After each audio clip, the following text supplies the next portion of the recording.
In this video, I'm going to introduce imaginary and complex numbers and show you two ways to represent them using rectangular notation and polar notation.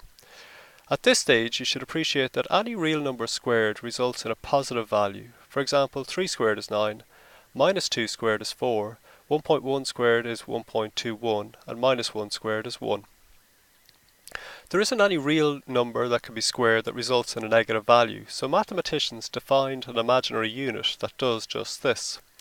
This imaginary unit is normally denoted I and defined such that I squared is equal to minus 1, or I is equal to the square root of minus 1.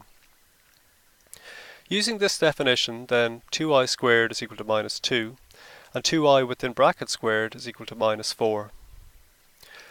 To appreciate the benefit or use of imaginary numbers, it can be useful to visualize them in the same way that you would have used a number line to visualize numbers as a child. When you start to learn about numbers, you would have started with positive integer values, then learned about zero and fractions and decimals before learning about negative numbers. The number line shown shows real numbers. Mathematicians call this the real axis. Imaginary numbers are shown perpendicular to the real axis, with positive imaginary numbers going up along the axis and negative numbers going down. Like the real counterparts, imaginary values can be decimals as well. The new vertical axis is known as the imaginary axis, and this type of drawing is called an Argand diagram or a plot of the complex plane. A complex number is a combination of a real number and an imaginary number. For example, 4 plus 3i, minus 2.5 plus 4i, and 3.1 minus 2.2i. Each complex number has a real part and an imaginary part. To start to appreciate complex numbers, it's important to visualize their position on the Argand diagram. Complex numbers with positive real values will lie on the right-hand side of the complex plane, for example. Similarly, a complex number with negative real and imaginary parts will lie in the bottom left quadrant. You can think of a complex number as the coordinates of a location on the complex plane relative to the origin. For example, to get to the location 3 plus 4i, you would move 3 units to the right along the real axis and up 4 units along the imaginary axis.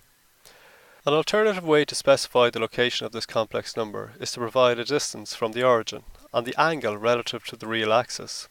As an example, let's express the complex number 3 plus 4i in this way, where we label the distance from the origin using the letters m and the angle using the Greek letter phi.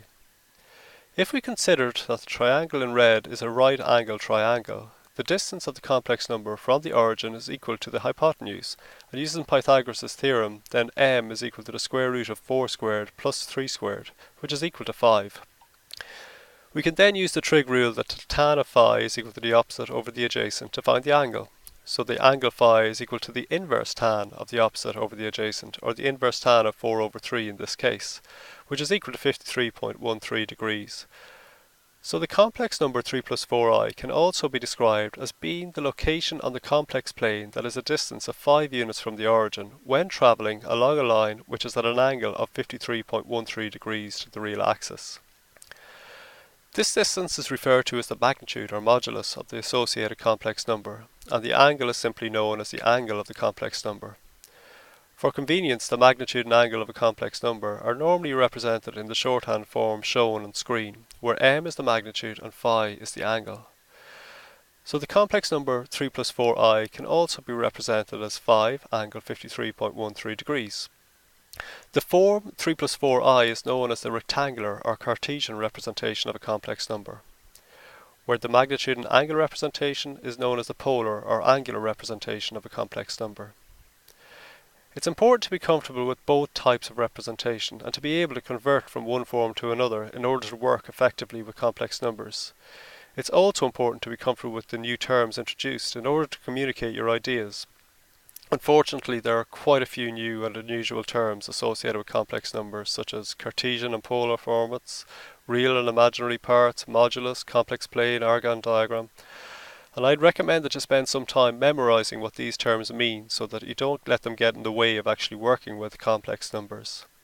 In the next video, I'll run through some more examples of converting from rectangular and polar forms of complex numbers.